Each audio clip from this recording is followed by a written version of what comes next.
Welcome to QTV. నేను మీ మధురిమ. రాజమండ్రి అంటేనే పచ్చదనానికి మారుపేరుగా, పొల్యూషన్లెస్ ఊరుగా అందరూ చెప్తూ ఉంటారు.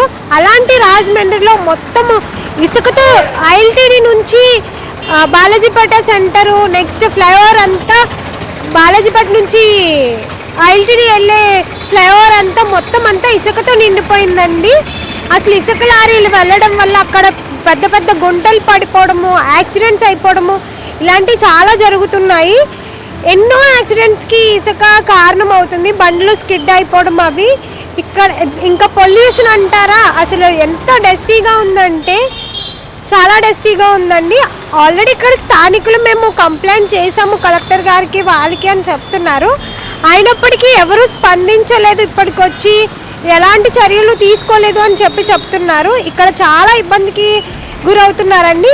ఈ ఇసుక అంతా క్లీన్ చేయించి మళ్ళీ రోడ్లను బాగు చేయాలి అని చెప్పేసి అధికారులను కోరుతున్నామండి. ఇక్కడ చాలా పెద్ద గొయ్యి ఉందండి. ఇక్కడ 2 సంవత్సరాల నుంచి రోజుకి 20 మంది పడిపోతున్నారండి. రోజుకి 20 మంది. కొన్ని ఫ్యామిలీలు పడిపోయి కాళ్ళు ఎరగొట్టుకుని ఉన్నారండి. ఇసుక ఎవరు కూడా అరకట్టలేకపోతున్నారు. ఇసుక గాయత్రి ఇసుక రేవు కానీ ఈ బాలాజీపేట వరకు దారుణంగా ఇసుక చాలా దారుణంగా పడిపోతుందండి. చాలామంది ఫ్యామిలీలు పడిపోతున్నారు. స్కూల్ పిల్లలకి ఇబ్బంది అండి. ఎమ్మెల్యేలు వెళ్తున్నారు, ఎంపీలు వెళ్తున్నారు. ఎవరు కూడా ఏ నాయకత్వం కూడా పట్టించుకోవట్లేదు. ఎవరు కూడా పెద్ద పెద్ద నాయకులు వెళ్తున్నారు. 2 సంవత్సరాల నుంచి, 6 నెలల నుంచి, 2 నెలల నుంచి కాదండి, 2 సంవత్సరాల నుంచి ఇదే పరిస్థితి. ఎవరు కూడా పట్టించుకోవట్లేదు ఈ రోడ్డు. ఇసుక లారీలు అవి వెళ్ళేటప్పుడు ఇసుక పడిపోయి బళ్ళు అవి స్లిప్ అయిపోవటం అయ్యి వాటికి ఇబ్బందిగా ఉంది. ఆ లారీలు వెళ్ళేటప్పుడు సరిగ్గా కప్పుకోమని చెప్పాలి, తెలియజేయాలి. తర్వాత ట్రాఫిక్ పోలీస్ ఒక అతను అక్కడ ఉంటే మంచిది.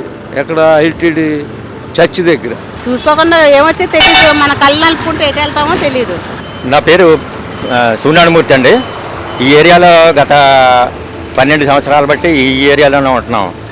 కాకపోతే ఏంటంటే ఈ మధ్యన గత 1 ఇయర్, సుమారు 1 ఇయర్ నుంచి ఈ ఇసుక లారీలు బాధ చాలా ఎక్కువగా ఉంది. ఇక్కడ ఇసుక లారీలు పగలు రాత్రి అని తేడా లేకుండా నిరంతరాయంగా వెళ్తూనే ఉంటున్నాయి.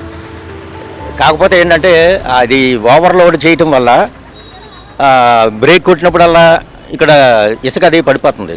దానివల్ల ఏంటంటే ఇక్కడ యాక్సిడెంట్లు కూడా జరుగుతున్నాయి. బండ్లన్నీ స్కిడ్ అయిపోతున్నాయి. ఇది ఏంటంటే మరి గవర్నమెంట్ వాళ్ళు తగిన యాక్షన్ తీసుకుంటే బాగుంటుందని నా ఉద్దేశం అండి. నమస్తే అమ్మ, నా పేరు చిన్ని సత్యవతి. ఇక్కడ మేము కనీసం లేదంటే 12 సంవత్సరాల మట్టి ఉంటున్నాం. ఇక్కడ ఇసుక బాధ ఎక్కువగా ఉంది. లారీలు చాలా స్పీడ్గా వెళ్తున్నాయి. మొన్న లేడీస్ కూడా బండి మీద నుంచి పడిపోయారు, ఇసుక తోసిపోయి. అందుకు కాబట్టి దీనికి పరిష్కారం ఎలాగైనా చూపించాలని మేము కోరుకుంటున్నాం ఛానల్ ద్వారా. అండ్ ఇప్పుడు ఎలాగే ఎండాకాలం కదా, బళ్ళు అయితే స్కిడ్ అయిపోతున్నాయి బాగా. టర్నింగ్ గట్టా తిప్పలేకపోతున్నాం. అంటే మాలాంటి యూత్ ఉంటారు కదా, ఇటుక తిప్పేవాళ్ళు గట్టనే కొంతమంది బ్రేకులు గట్టా చూసుకోరు. దానివల్ల టైర్లు బాగా స్కిడ్ అవుతున్నాయి లారీల వల్ల. చూసారు కదండి, ఈ రోడ్ల మీద ఇసుక పడటం వల్ల, ఇసుక లారీలు హెవీ లోడ్తో వెళ్ళడం వల్ల అనేక యాక్సిడెంట్లు జరుగుతున్నాయి. చాలా డస్టీగా, పొల్యూషన్ అనేది కూడా చాలా ఎక్కువైపోతుంది ఇక్కడ. దీన్ని అధికారులు త్వరగా స్పందించి ఏదో ఒక నిర్ణయం తీసుకొని రోడ్లను బాగు చేయాలి. ఇసుక లారీలు వెళ్ళడానికి వేరే మార్గం ఏదైనా ఏర్పాటు చేయాలి, లేదంటే దారి మరలించడం అన్నదో లేదా వేరే ఏమైనా చర్యలు తీసుకోవాలని అధికారులను కోరుకుంటున్నామండి.